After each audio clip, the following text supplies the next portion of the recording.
Let's do the head-to-toe examination. This head-to-toe examination is basically going to be for trauma format, so that we could focus on a kill zone here, anywhere from this mid-abdomen where all your solid organs are that could bleed out, and up, because we have a lot of large target organs here in the upper torso, long as the neck and head. This would be more of our focus exam for a critical patient. What we're going to focus on right now, though, is a detailed head-to-toe exam.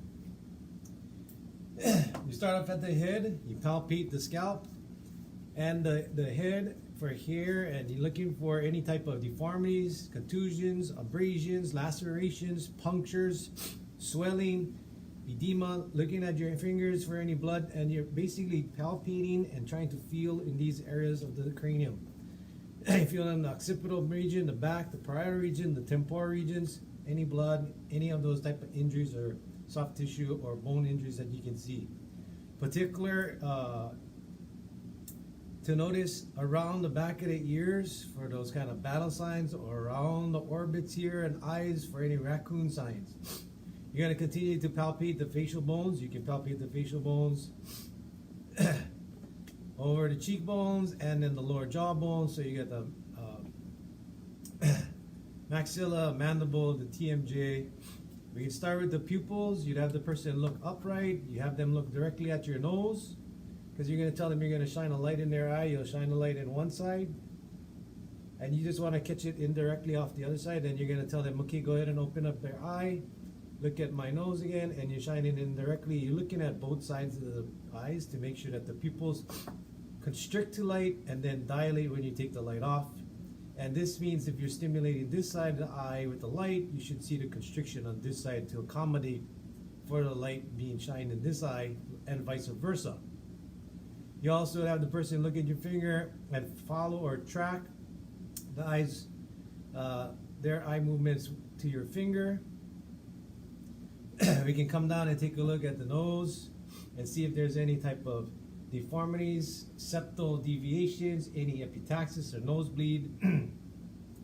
You check the ears again for those types of battle signs, any autourea that's coming out, any kind of bleeding.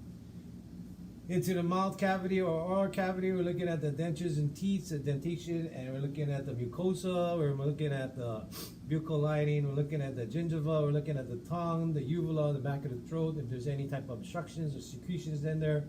We're going to have the patient open up their mouth and stick out their tongue to see if their tongue goes in any deviation. We continue down with the palpation along the neck to check the posterior side a little bit for any type of tenderness, midline or lateral tenderness. We can feel for any kind of step loss or misalignment of the cervical vertebrae. You look at that anterior portion of the neck. Now we're looking at for JVD, any tracheal shift, any type of misalignment. And we're listening to, when they're talking to us, to listen to the voice quality. We come down to the chest cavity or the upper torso. We're palpating and running our hand along the clavicle bones here to make sure that there isn't any misalignment or fracture along this clavicle bone line as it runs up to the scapula here. The shoulder blade and the scapula, the acromion, and then down here into the sternum. As we come across the chest, we're looking and inspecting visually to see if there's any abnormal deformities or rise and fall in the chest wall. We'd go ahead and now listen to the chest wall by taking our stethoscope off, looking at the rate, quality, and rhythm of respirations. We're checking lung sounds bilaterally from side to side. Mostly over this area, we're hearing morely bronchial type breath sounds because that's the larger airways.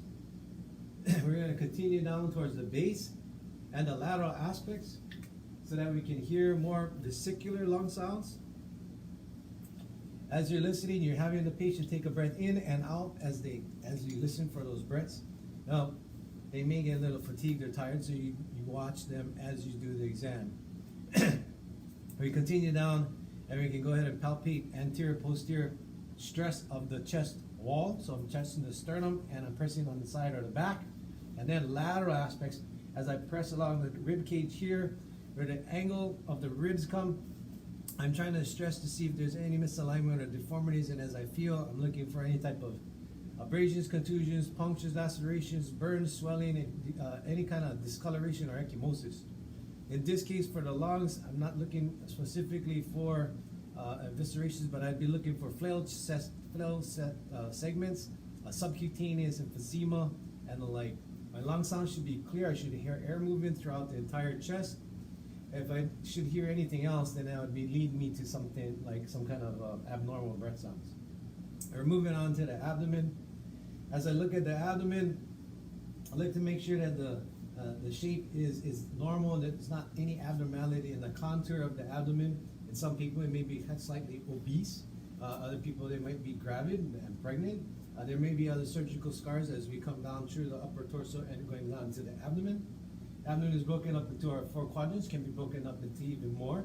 But basically for us, we just kind of keep it that simple. It's delineated here at the umbilical line, and we run straight up and down to the midline. We're going to check the 4 quadrants.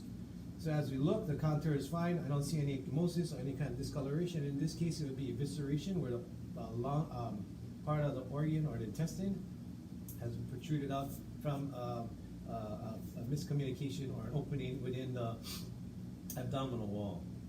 As we palpate in the order of least pain as reported from our patient. We can just start here. I'm going to start up in the upper left quadrant. I'm going to use this hand to feel as tactile stimulation, and on this hand, the top hand, I'm going to use for pressure. I'm going to use some light pressure to palpate and feel around in that upper left quadrant. And I'm going to ask the patient if they experience any discomfort by watching their face. I'm going to move down to the lower quadrant here. Palpating again with the top hand is putting the pressure, while the bottom hand is for tactile stimulation, tactile touch and feel. I'm going to palpate across on the lower right and then the upper right. You have to remember that the organs that lie within the area that's being evaluated. We can then listen to some abdominal wall sounds. You should hear what's normally just these gastric sounds. If it's silent, then that's something that could be noted that could be quite serious. We should hear at least a few sounds to teens, that type of gurgling and churning sounds, because most bowel is quite active. It could be hyperactive, where it's just constantly churning, and that would be more of like when we talk about medical cases. All right, look for any type of rebound tenderness as we press. We relax and rebound. We'll see that the person kind of winces and jumps up. There could be some referred pain when we do this rebound tenderness. What we're doing is pressing down and lifting away real quickly to see the reaction. This is caused peritonitis, or inflammation of the peritoneum, a lining of the abdominal walls and visceral linings. If this causes the radiation of pain and the area of injuries here, or area of pain is there, that's what we call referred pain. There are other types of tests that we can do. We can tap the soles of the feet and see if that causes any type of irritation into the abdominal wall. As we palpate, we're noting for any kind of masses, we're noting for any type of tenderness, and we're also looking for any type of guarding, where they kind of press up or make their abdominal wall tight so that we don't press too deeply. We can also press in this upper right abdominal cage here, just under this rib margin, the hypochondrial region. Right underneath there, we're going in and light palpation, and then we'll have the patient take a breath in. And as they're taking the breath in, the diaphragm comes down and pushes on the organ here, which is the liver. And sometimes if the gallbladder is irritated, they'll stop breathing, because as the organ drops down with the diaphragm, excuse me, yes.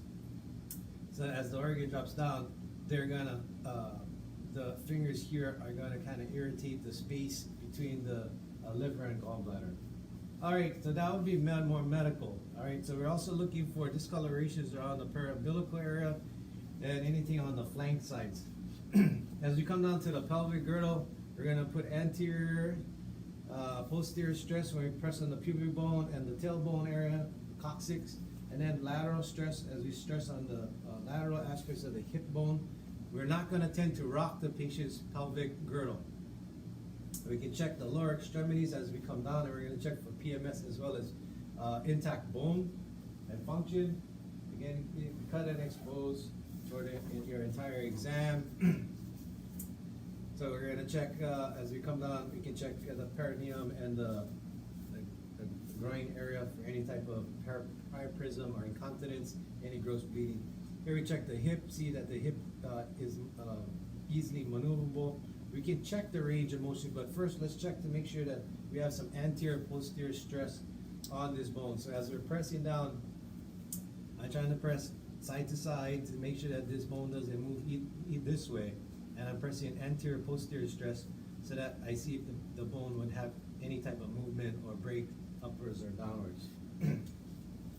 So stress this, stress again, come down, check the knee a little bit, check down the lower half of that extremity, and then down to the ankle bone. Again, we can check for these motions by moving the hip and knee and ankle to see if we have good range of motion, okay, or any deformities. We'll do the same thing on the other side, and then we check the distal parameters here by checking the pulse. This would be the dorsalis pedis. We can also check the posterior tibialis. We're going to check the capillary refill on the toes. We can strike the soles of the feet to check for Babinski, and that would be our type of neuro check, and then we can check our distal pulses. Can they feel me touching? Can you feel me touching? Can you feel me touch me? What leg am I touching now? What leg am I touching now? This would be exam for the lower extremities. Again, looking for decap BTLS. As we come to the upper extremity, we'd cut and expose again. And we can kind of start at the upper humerus. We would check one side, anterior, posterior stress and lateral stress. Test the elbow and the range of motion. We can test anterior, posterior stress here on the arm. And we'll test both sides, and then we go ahead and have them cross their hands, and we'll cross and check for grip strength. Could you squeeze my hands both sides as tightly as possible? Okay, great. Now I'm going to touch, and I'm going to ask you, what hand am I touching? What hand am I touching? Can you tell me again? And what about now? And check for the pulse. So again, we're looking for decap BTLS on the arms and extremities for any type of fractures, soft tissue injury, or musculoskeletal type injury. The last part is rotating and rolling them over into the back. As we check the back, you're going to make sure that you check, this person, if it's in trauma, they're going to be inline mobilization and a collar in place, and the neck should have been checked. We're going to check the back for any type of discolorations, deformities, any type of protrusions. At this time, we could even have assistant help hold them up so that we could listen to the breath sounds on the posterior back. Looking for any type of incontinence as we go down, making sure that the spine line is midline and there's no decussation, step-offs, or it's just not misaligned in any fashion.